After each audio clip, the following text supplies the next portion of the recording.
joueur influenceur am na commentaire bu ma ci gis boobu xam ni moom wóor na ma ni manal kooku boo ko bindul dina ma jaaxal ñemewu ma ko wax waaye ne bu ngeen taxé bii rek ñu dem ci bële manal kooku dala xam. Ça c'est codé hein. non waaw mais codé naa ko mais xam nga li ma wax. non mais moi je ne fume pas. mais j'espère qu'il parlait pas de ça. non mais je ne fume professeur comme yow jox ñu ci indication ñu déglu voilà tu ne fumes même pas. xoolal dem nañ foofu jóge nañ foofu professeur loo xalaat foofu est-ce que c'est un pari risqué alors ou pas est-ce que c'est un pari très rapidement ndax dañu war dem publicité après. risqué man li ma gëm mooy. buñ ne dañuy taxer ay fumeurs. joueurs influenceurs ciblage subvention ah. waaw les produits physiques. pour man loolu si ressortu gouvernement la nekk. parce que dañ leen di xaar port wala aéroport. maintenant quand il s'agit ci affaire jeu en ligne encore une fois dafa am beneen problème bu ci am problème bi ci am mooy je parle sous le contrôle de Mohamed mi ne liggéey na ci digitalisation ñun souveraineté digitale amuñu ko tey jii pour gouvernement du Sénégal mën a taxer ay 1xBet ak ay ñoom sunu bet ak ñooñu on n'a pas encore les technologies parce que on est toujours dans la logique de déclaration amaguñu xarañ bi pour def ko ARTP sax amul xarañu am technologie yi mu war a am pour xam ñaata la Orange war a fay wala ñaata la Expresso war a fay wala et cetera ñoom ñooy def seen i estimation ne ñoom nangam la ñu am chiffre d'affaires trafic bi nangam la et il se base sur ça dem DGID fay donc amuñu technologie bi pour def loolu pour man loolu ba léegi diversion la parce que gis nga activité yooyu man la leen bàyyi ñu continuer dans le cadre du BEPS mooy benn programme ba nga xamante ne adduna bi am na ko pour taxer les services numériques Sénégal bokk na ci pays yi nga xamante ne voté na transposition bi am nañu bureau BEPS au niveau de la direction générale des impôts et domaines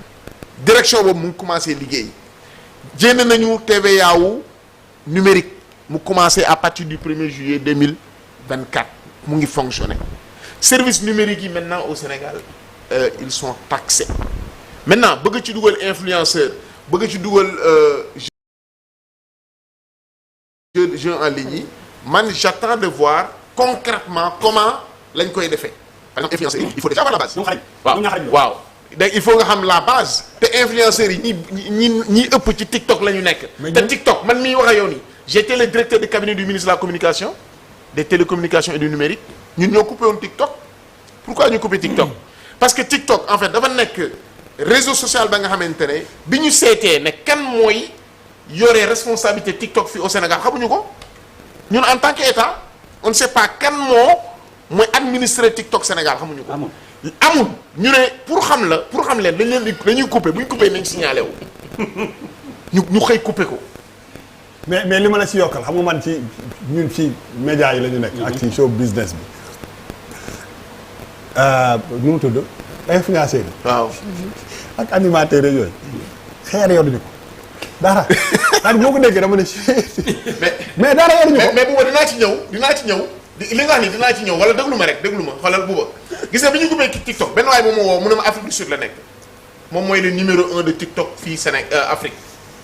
mu ne dafa bëgg a ñëw rencontrer ministre bi parce que ils savent que maintenant TikTok a été coupé au Sénégal te dañu bëggoon def médiation ak état du Sénégal ils sont venus man maa leen recevoir sama bureau waa ji Afrique du Sud la jógee ànd ak ñaari dame benn dame bi Nigéria la jógee beneen dame bi Turquie la jógee ñu ñëw na ñoom ñooy gérer TikTok Afrique ministre bi recevoir leen ministre bi ne leen TikTok du ma ko lever ci kaw ne 5 conditions yi satisfaire leen ko 5 conditions la woon bu njëkk bi mooy ma commencé influenceurs yi influenceurs Sénégal yi ak lu ñu mën a am ci TikTok mais on les rémunère pas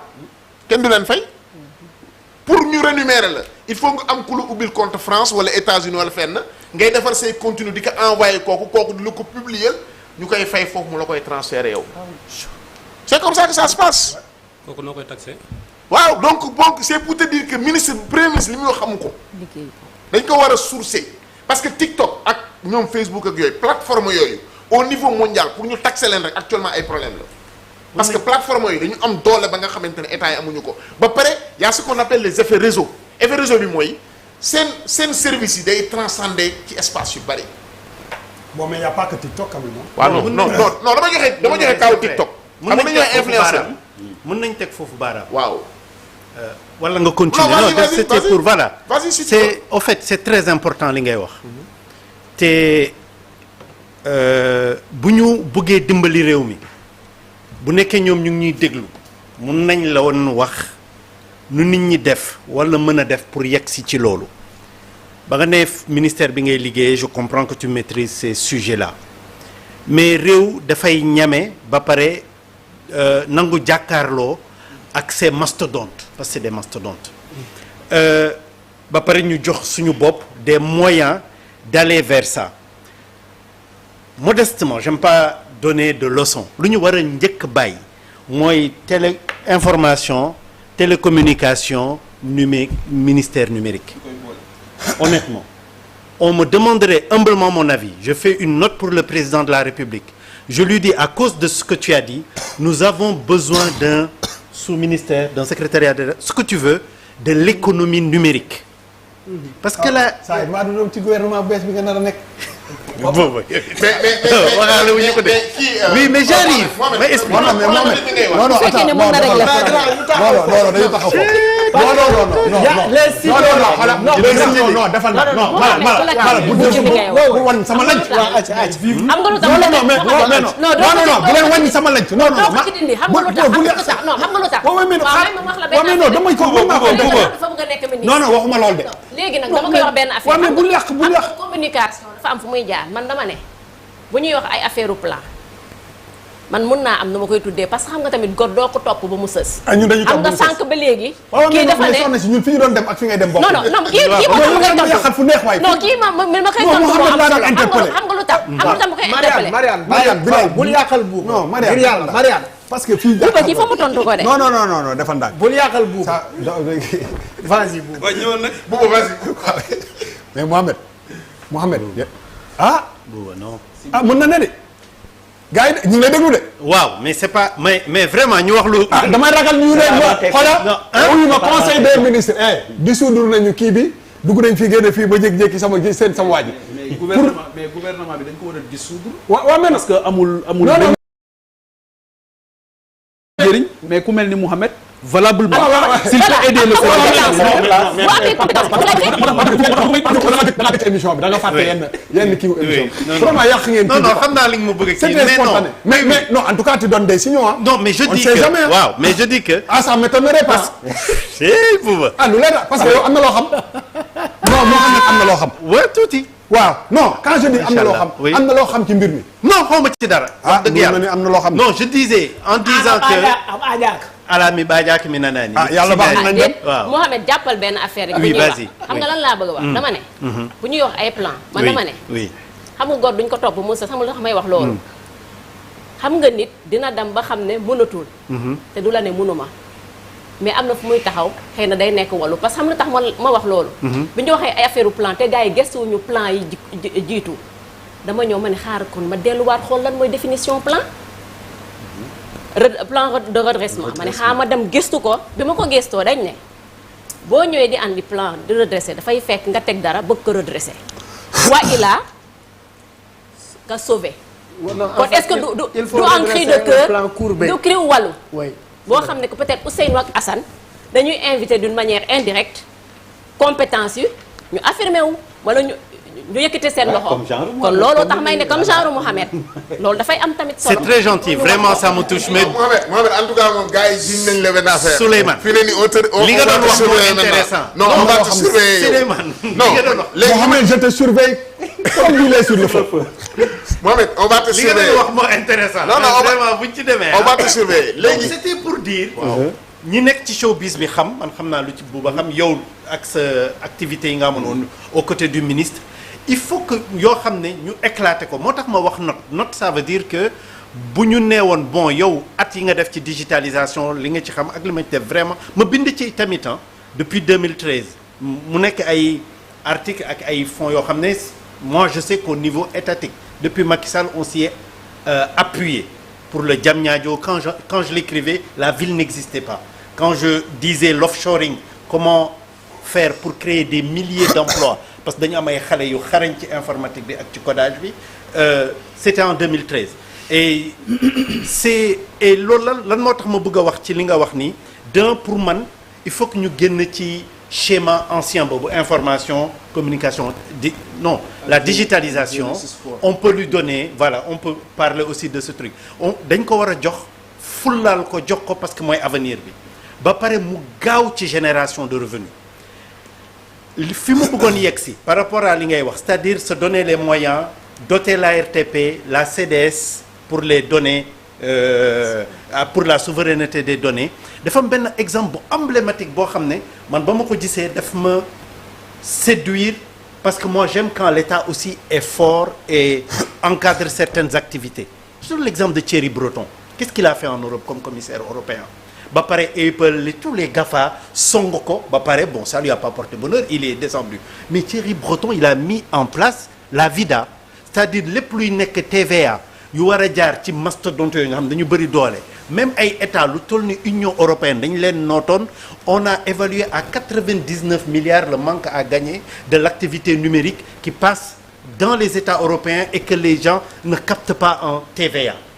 Après il a fait quoi? Il a fait la DSA mooy li ñuy wax le Digital Service Act ak le Digital Market Act. Quand il l'a mis en place il leur a fait rendre gorge. Mais comment il a fait? Dans un pays ce que j'attendais dans ce plan. Et là je le dis même bu nekkee dëkkaloo ngeen ma ci waa Pastef. non dëkkale wuñ la de. non Mohamed waxuñu da nga foofu de dañu la ne. waaw li ngay waxee nii. oui yow de boo nee potentiel ministre nga rek laa wax. on parle de l'état du Sénégal. mais très bien.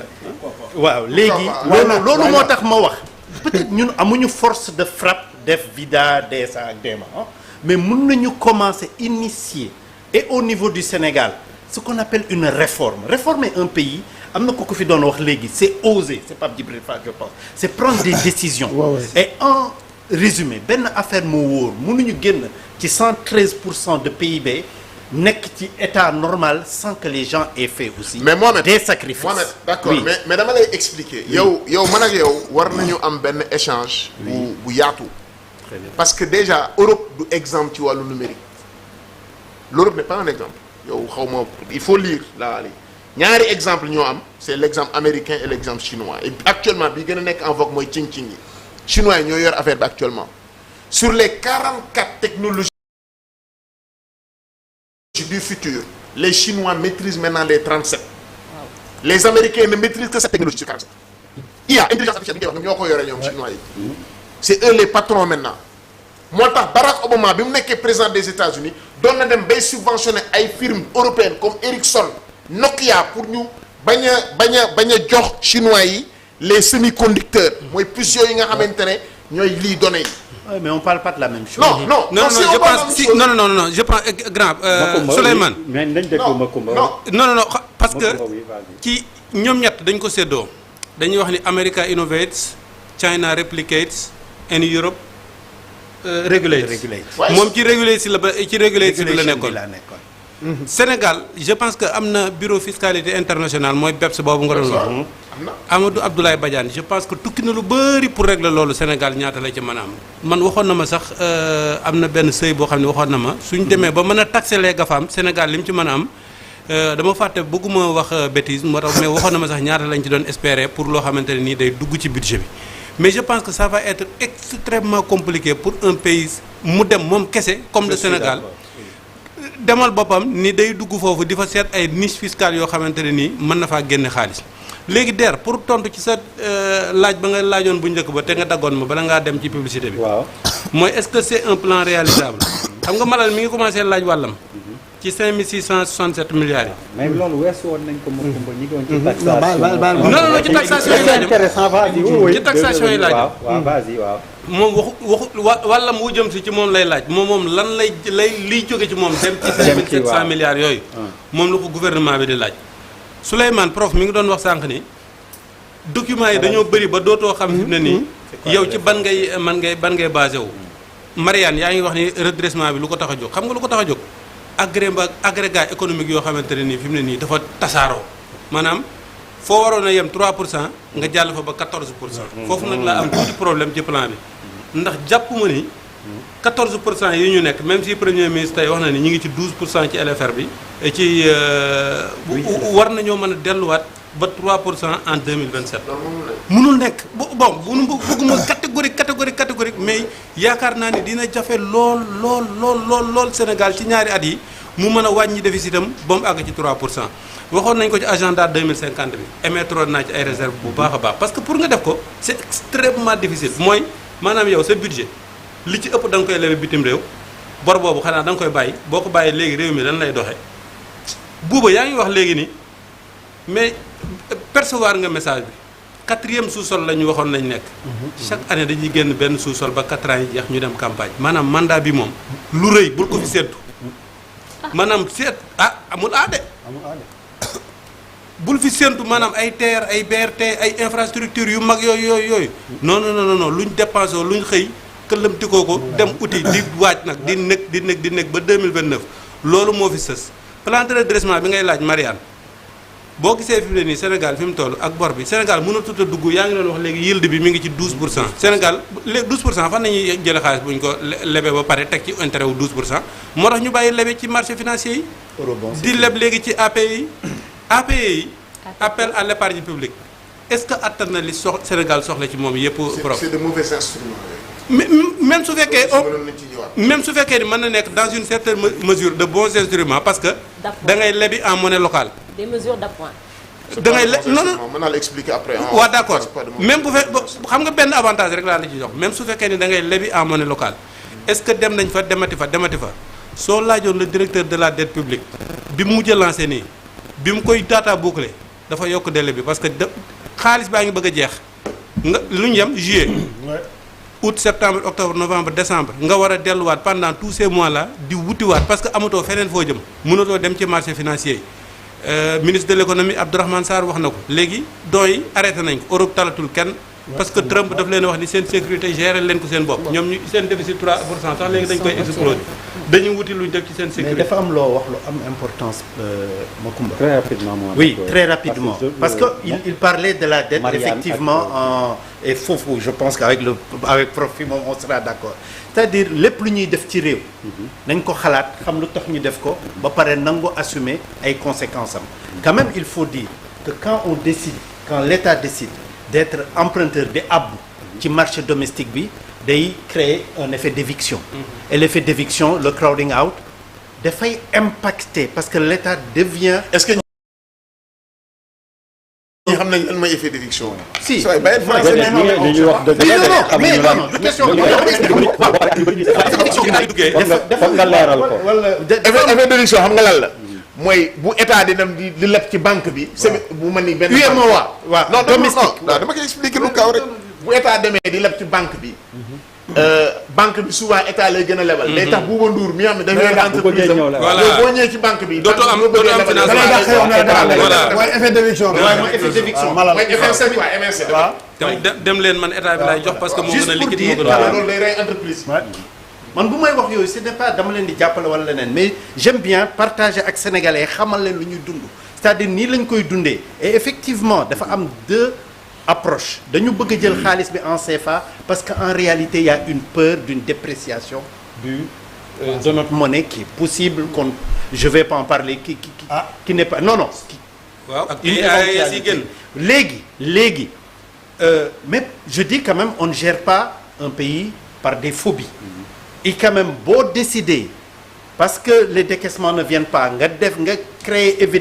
d'éviction boobu il faut nga xalaat ton privé national parce que tu concurrences sur la dette domestique te loolu dafa am benn effet boo xam ne effectivement un État aussi sérieux qui fait ça doit pouvoir xool naka la ñuy dimbalee le financement de l'économie parce que les banques sont là pour le financement de l'économie si l'État leblootul hors zone parce que lépp lu hors zone dafa am itamit il faut pas dire que c'est une panacée dafa am ay risques le risque de change dafa am d'autres risques ñu war ak truc mais il faut que ñu dem ci benn stratégie hybride ñu bàyyi xaalis bu ñuy jëlee chaque fois sur la zone CFA di xatal le privé. mais moo ne xam nga li andi situation bi yëpp lan la. c'est que le Sénégal est un pays divisé. bu wax na ko sànq gis nga Trump bi muy wut Amérique. Obama waxoon na ko Obama nee na ko. dëkk bu fekkee na nga koy wut nga diviser leen boo ko gañee doo ko gouverner boo gañee doo gouverner loolu moo am nii Sénégal. gis nga même boo ne da ngay ñëw ci plateau sax sa mbokk yëpp dañu affolé. man li may jot ci ay message non boo demee xoolal la nga fay wax parce que nangam mais le Sénégal est divisé. te loolu y a 4-5 ans loolu amuloon. donc pour régler problème bi. le problème économique. il faut restaurer la confiance. sa waay le premier ministre Ousmane Sonko na wax libérer nit ñi ne leen ñibbi leen seen i kër Sénégal ñoo ko bokk kenn mënu ko xar ñaar nit ñi amaat wóolute dugal seen koom ñi nga xamante ne demoon nañu mën a ñibbi si loolu bu ñu ko deful dinañu leb fii ba déwén mais affaire bi du marché. Marianne. surtout toujours sur taxation ak ciblage bi surtout ñu waxaat ci tuuti ciblage des exonérations bi ñu wax aussi comment ça s'appelle subvention waaw boole kaat taxation bi yëpp ñu boole ko loo ci gis. li ma ci gis mooy xam nga ciblage bi ñii wax nañ ko xam nga Sénégal dafa nekk pays boo xam ne informel bi daf fi bëri. te moom wax na ko xam nga moom dafay minimiser sax secteur informel bi en disant le secteur informel n'est pas aussi informel que ça. peut-être que dañ leen a kiiwul daal dañ leen a utiwul parce que nit ki yore boutique am adresse am kii man loolu defe naa dañ ko simplifier kon bu fekkee ne ko kooku yow déjà amagoo maîtrise boobu nga ne da nga bëgg fondé wu ci loolu pour subventionner wala pour wàññil kenn taxe man damay ne naka nga koy defee dans la mesure où yow ci sa bopp préparé wu en amont diagnostic bi étudier ba xam ñooñu effectivement naka la ñuy fonctionner ak naka la ñuy ban rôle la ñuy jouer ci économie bi parce que rôle bi ñuy jouer ci économie bi dafa am solo parce que nit ki nga bëgg a subventionner wala ki nga xam ne que da nga ko bëgg a exonérer faaw nga xam ban rôle lay jouer ci sa économie loolu boo ko maîtriser wul dafay mel ni ngay sànni nga xëy rek di naan damay jël Bouba Ndour dinaa ko jox parce que moom xalaat naa ne que jàppalewul kenn wala daf ñi muy jàppale dafa bëri nga ne teel deer du ma ko jox parce que moom boppam la fi nekkal est-ce que loolu mun na tax ba subvention yóbbu gi ñuy waxati ci nu mu tuddati taxation cigarette yi et tout ça voilà donc loolu boo ko waxee am na ku tontu ne leen lu tax sax boolewuñ ci alcool daal naka alcool dañ ko taxé ba mënatuñ ko taxé kon léegi loolu nga xam ne que tuxkat yi lañ ko war a def lan mooy voilà ak ñuy jouer mais ñuy jouer tey mais lan moo leen fa gën a yóbbu Malal wax na ko ku nekk da ngay dàq ji sa wërsëg parce que dëkk bee fa toll ku nekk da ngay dàq sa wërsëg am na ñoo xam ne que yaakaar nañ tey jëndaat ticket mooy tax ñu génn si kon tey kooku boo xëyee ne que da nga koy taxé yow ban njëriñ lay am ci moom lan nga fa mën a jëlee il faut que quand même comme niñ ko waxee ñu dem en profondeur des choses bu ñu survolé rek les problèmes daal di ne au hasard damay jël fii jël fële jël boobu taxu ñoo jóg am na ay mesures yoo xam ne que pas drastique pas austère mais yoo xam ne que tey buñ ko gëstoo avec des compétences ak ñoo xam ne que mun nañ ci aider foofu laa doon waxee sànq ne que doo topp gor ba mu sës parce que bu ñu waxee ne que génn nañu ci élection amatul 54% amatul 46% Sénégal la ñuy waxal Sénégal la ñu tax a jóg te bu ñu bëggee Sénégal dox comme tu dis restaurer confiance nag il faut ñu bàyyi di adresser wu à une certaine presse wala à un certain électorat amatu fi bu ñu bëggee juboo faaw wax ji bu ñu koy dégg ñun ñi nga xam ne dañu bokk ci 46% yi ñu gis ci suñu bopp parce que boo si gisuloo sa bopp tamit mënoo jóg dem kon loolu bu ñu koy wax dañ koy wax ñi ñu jiite nit yi dañu am confiance ci ñoom jox leen ko ñoom tamit ñoo war a delloo confiance boobu parce que tey boo amee ay directeur ak yeneen yoo xam ne que dañuy taxaw fëgg seen dënn fu sénégalais di xëy mënul fay oyofam yow nga ne man dañ may fay 7 millions ci administration publique nañ ma wax ci référence bi comme par exemple bari mu kii nu mu tuddati fonction publique ban kii moo lay am man ban degré moo lay jox ba nga fayeeku lu ëpp 7 millions kon léegi faaw ñu xoolaat suñu bopp bu ñu bëggee ñu fekk si leen ñoom ñoo war a am humilité considérer ne que tey jox nañ leen yàllaay joxe nguur jox nañ leen wax nañ ñu wax ba ñu jox leen mais faaw ñu delloo si seen xel xam ne que fu mu nekk nii nekkatuñu pour parti dañu nekk pour Sénégal te Sénégal bi dañ koy bokk kon ma def clin d'œil ki ñu koy Sénégal bi ñu bokk la ñuy wax faaw ñu def ko. mais der une minute parce que je sais que moom il va développer. waaw ñun dañuy sàcc benn waaw ñun dañuy sàcc. waaye moom c'est un bon homme politique. doo fi gande. c'est un bon homme politique. maanaam du fi gande. moom waaw gis nga doo fi gande. donc der man déjà déjà le fait que effectivement que le Premier ministre organise cette rencontre au Grand Théâtre, lancer le plan de redressement économique, c'est une manière pour moi. Ça veut dire que Diomaye accède à la demande de Ousmane Sonko qui disait laisse-moi gouverner. Donc c'est d'abord important. Mais buñ delloo ci li ngeen di wax ay xam nga lu nekk dafay baax nit ñi xool les conséquences. Tey boo commencé taxer ay naar bi commencé taxer yenn affaires yi c'est-à-dire li ngay créer tout de suite mooy booy yi dañuy wuti yeneen jeu yoo xamante ne mooy jeu yi am si koñ yi c'est-à-dire ñetti xob da nga koy renforcer parce que en fait le fait que lu mel nii di am le fait que lu mel nii di am booy yi am possibilité dem jouer ji ci naar bi. Tu parles des jeux clandestins. Oui, mais après ça crée la prolifération des jeux clandestins et c'est beaucoup plus dangereux. Ba pare dafay yokk insécurité parce que il s'agit d'argent. État contrôlé wu ko. Nit ñi yàgg nañu jouer ay carte xaalis ci ay koñ di jamante ay paaka. Donc en fait si tu crées ça dafa am ay conséquences. Beneen affaire bi ngay wax ni ces femmes là qui vendent en ligne ñoom Mame Ndiaye Savon. boo leen commencé taxer fu ñu jëm c'est des gens qui c'est de l'auto-emploi en fait c'est pas des emplois que l'État a créés c'est des emplois que ces gens-là ont créés fexe mu dafay contribuer ci apaisement de la tension sociale te dafay contribuer effectivement à ce que l'État soit préoccupé par d'autres questions c'est-à-dire c'est quelque chose qui permet à l'État de trouver des solutions par rapport au problème de chômage des jeunes et des femmes. Donc en fait il faut que nit ñi mën a étudier véritablement booy étudier benn affaire da ngay xool aussi les conséquences sociales parce que am na ay conséquences sociales yoo xamante ne. man affaire lu ma si bëggoon yokk rek mooy xam nga booy waxee affaire numérique ay affaire pour man question influence la déjà xam nga on est dans un pays ñaata millions de nit lañu. 18 millions. si fichier mondial bi ce n'est que daal du dara. balaa ñuy waxu taxation yeeg affaire yi il y a tellement de choses yoo xam ne ñu ngi ci suñu constitution yi yoo xam ne en termes de contenu ñun mënuñu maîtriser sax contenu fii dugg tey jii nii on a parlé de Netflix le premier ministre a cité Netflix et tout ça mais le plus grand problème avec ces trucs là même yeneen ñaar pour ne pas am na ñoo xam ne doo la mën a xoos mais dama en général mais le premier problème c'est le contenu yow amuloo doole filtrer contenu boo xam ne àndul ak sa ay loi wu dëkk homosexualité fii dañ ko terewuñ ko fi balaa ngay wax taxe doo waxi contenu yow amoo doole sa réew interdire dara ne mënu fi waru fi nekk 24 heures sur 24 bu dee 10 films am na 10 yëpp mbirum homosexualité rek te mënoo ko arrêté ndax amoo doole bi parce que lu Netflix yi def mooy tëj ko parce que boo nekk 18 millions la bu wóor na ma ni y a pas 10 000 comptes Netflix ici dañ koy passante. oui donc en termes d'influence kay dafa naan mais à la limite yow yaa ma soxla man soxla wuñu avant ñuy wax sax waxu taxation parce que mënoo fëgg sa dënn fekk yow amoo doole sax boo jàkkaarloog waa ji mooy li ngay wax par exemple Netflix TikTok li muy bëri doole problème am ay nit jóge fële yoo xam ne xamul leen ne la ñun ñoo ko yore donc ce qui veut dire que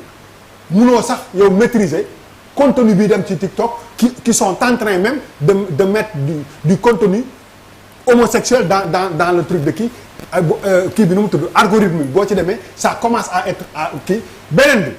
bi on parle de ay ciblage Sénégal boo jëlee canal décodeur demal ci àll bi wala ci banlieue bi ci biir quartier yi. mais ndaraw jong mooy branché. mooy branché waa tey jii parce que réew mi wax dara yomb na mais dafa am réew moo dañu nekk réew moo xam ne les gens ils trouvent des solutions damay jox benn exemple nga ciblage bi déjà dañuy identifier ne ñii dañ leen ciblé kenn du ne nit ki doo fay c'est-à-dire que ñu ne malal yow ci ñi kii nga bokk donc yow doo fay dara man mu wut sama kër sama fil jox malal mu branché ma c'est-à-dire que on est dans un pays boo xam ne techniquement ñun suñu amuñu ressources yoo xam ne. ñun suñu comme koñ amul am canal. non dama lay jox exemple rek dama Parce que naan dara suñu moo réew koy mi régler. non suñu réew mi dañuy trouver ay solutions parce que amuñu infrastructure de contrôle yoo xam ne moo mën a suivre affaire yi dans la durée ça ne sert à rien régime yi fi jaar yëpp yàgg nañu jël ay décisions xoolal accident wu oto yi ñi naan terme à point ñi naan lii ak ñi ak lii tey dafa tax accident yi wàññeeku. dara. c'est-à-dire que dañu yàgg jël ay wax ay yaa jël ay décision application ko nga wax ko lii mais application bi balaa ngay jël sa décision da ngay seet applicabilité bi ndax lii tey ñu ni bu ma demee ci benn kii mais waa ji day jël benn fil mais Samba yow léegi xoolal yow yaa may branché sama kër xoolal fil bi traversé idée la te noonu la gars yi di defee yow nga def discours yëpp tu vas te rendre compte à la fin de l'année que dara doo ko percevoir parce que man bu ma gisee benn malade bu rek sama rawanaan booy fil bi laay wàcce sa kër dëgg la. allez Pape Djibril mais avant Pape Djibril gis nga gars yi. non. Sénégal